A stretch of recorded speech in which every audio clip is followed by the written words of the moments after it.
নমস্কার বন্ধুরা, শুভ সকাল। এমন সুন্দর একটা সকালে সবাইকে জানাই অনেক অনেক শুভেচ্ছা। মাঝখানে বেশ কিছু অসুবিধার জন্য আমি আমার ছাদ বাগানের বা ব্লগের কোনো ভিডিও আমি আপলোড করতে পারিনি। অসুবিধা বলতে তেমন কিছু নয়, ওই টাইমিংয়ের অভাব। বিভিন্ন কারণে কাজে ব্যস্ত থাকার জন্য আমি সেরকমভাবে ছাদে আসতেও পারি না, বা ছাদ বাগানের কোনো ভিডিও বা পার্সোনাল লাইফের কোনো ভিডিও আমি দিতে পারছি না। তার জন্য অনেক অনেক দুঃখিত। তবে চেষ্টা করব এখন থেকে নিয়মিতভাবে ভিডিও আপলোড করার জন্য। আজ সকালে ঘুম থেকে ওঠার পরে যখন ছাদ বাগানে আসলাম, আমি ভেবেছিলাম আমি হয়তো প্রথম এসেছি, ভেবেছিলাম জল দেব।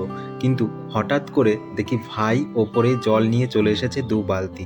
প্রত্যেকটা গাছে ওর জল দেওয়া হয়ে গেছে। আমি তো অবাক, এত ঠান্ডার মধ্যে উঠে ও প্রত্যেকটা গাছে ছাদ বাগানের জল দিয়ে দিয়েছে।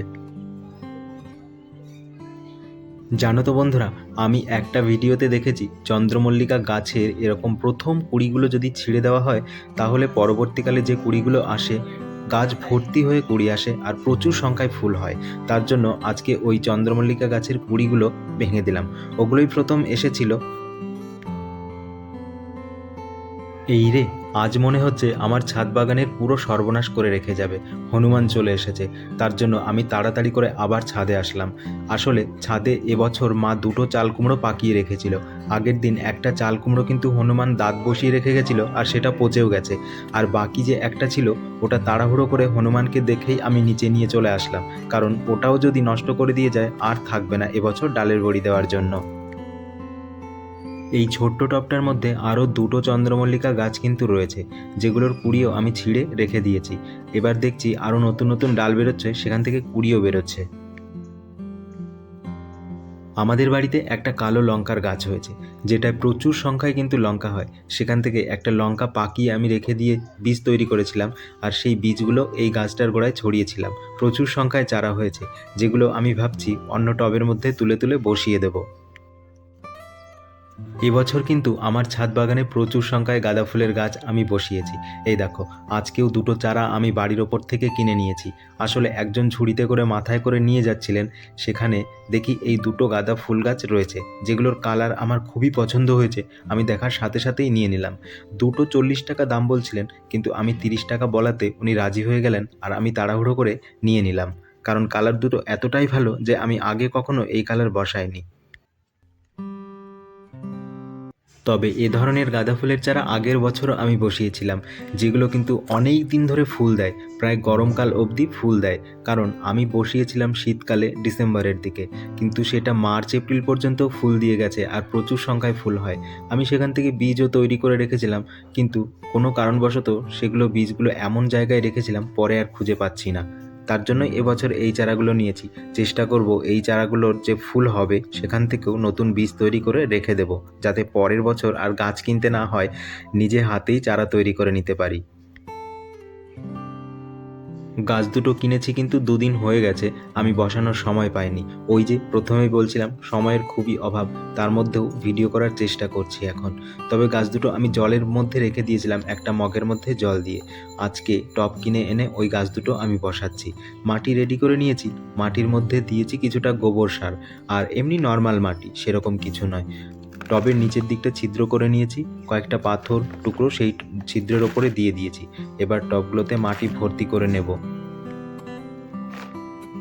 জানো তো বন্ধুরা, একটা ক্যারেটের মধ্যে এবছর ধনিয়া বীজ বুনেছিলাম। সেখান থেকে এত পরিমাণে চারা বেরিয়েছে যে এবছর আর ধনিয়া পাতা কেনা লাগছে না। আর চারাগুলো বেরোনোর পরপরই একটু বৃষ্টি হয়েছিল, অতিরিক্ত গাছই নষ্ট হয়ে গেছে। কিন্তু এখনও পর্যন্ত কিন্তু প্রচুর ধনিয়া গাছ রয়েছে, যেগুলো আমি তোমাদেরকে অন্য একটা ভিডিওতে শেয়ার করব। এবছর আমার ছাদ বাগানে এক নতুন ধরনের লঙ্কা গাছ নিয়ে এসেছি, যেটা হচ্ছে আচারের লঙ্কা। সেদিন আমি আর ভাই নার্সারিতে গেছিলাম, গিয়ে ওই লঙ্কা গাছটা কিনে এনেছি 20টা টাকা দিয়ে। আর লঙ্কাটা হচ্ছে লম্বা ধরনের লঙ্কা, মানে ক্যাপসিকাম ধরনেরই কিন্তু লম্বা। ক্যাপসিকাম তো গোল টাইপের হয়, আর এটা হচ্ছে সম্পূর্ণ লম্বা ক্যাপসিকামের মতোই। আচার বানানো হয় এই লঙ্কাগুলো দিয়ে। ওই লঙ্কা গাছটার ভিডিও তোমাদের সাথে পরে কোনো একটা ভিডিওতে শেয়ার করব। চলো, একটা একটা করে দুটো ফুল গাছ কিন্তু এখানে বসানো হয়ে গেছে। এবার এগুলোকে জল দিয়ে একটু ছায়া জায়গাতে রেখে দেবো, কারণ এখন যদি আমি রোদ্দুরে গাছ দুটো রাখি তাহলে নষ্ট হয়ে যেতে পারে। ছাওয়া জায়গাতে রাখলে একটু জ্যান্ত হয়ে যাওয়ার পরে গাছগুলো আমি আবার ছাদ বাগানে নিয়ে চলে আসব। ফুলের কালার দুটো কিন্তু চমৎকার, আর ফুল গাছ দুটো টবে বসানোর পরে আরও ভালো লাগছে, কারণ টব দুটো এতটা সুন্দর আর ইউনিক কালারের দুটো টব। ফুল গাছ দুটো যে মাটিতে বসিয়েছিলাম মাটি একটু আলগা ছিল, জল দেওয়ার পরে দেখছি গাছগুলো একটু বেঁকে যাচ্ছে, তাই দুটো কাঠির সাহায্যে বেঁধে এ দুটোকে সাপোর্ট দিয়ে দিলাম যাতে বাঁকা হয়ে না যায়।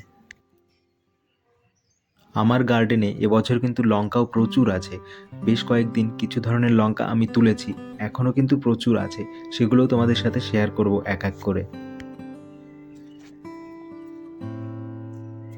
এই যে এখানেই যেমন দেখতে পাচ্ছ ছোট্ট টবের মধ্যে এটা এক জাতের লঙ্কা, যেটা হচ্ছে সাদা সাদা ছোট্ট ছোট্ট লঙ্কা হয় আর প্রচুর ঝাল হয়।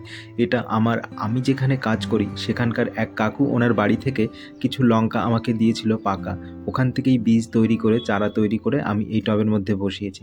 এখনও বেশ কিছু চারা কিন্তু বাকি রয়েছে, যেগুলো বসানো বাকি আছে। চলো বন্ধুরা, আজকের মতো ভিডিওটা এখানেই শেষ করছি। খুব তাড়াতাড়ি দেখা হচ্ছে পরের ভিডিওতে। সবাই সুস্থ থাকবে, ভালো থাকবে, আর দয়া করে আমার চ্যানেলটিকে কিন্তু সাবস্ক্রাইব করে রাখবেন। ধন্যবাদ বন্ধুরা।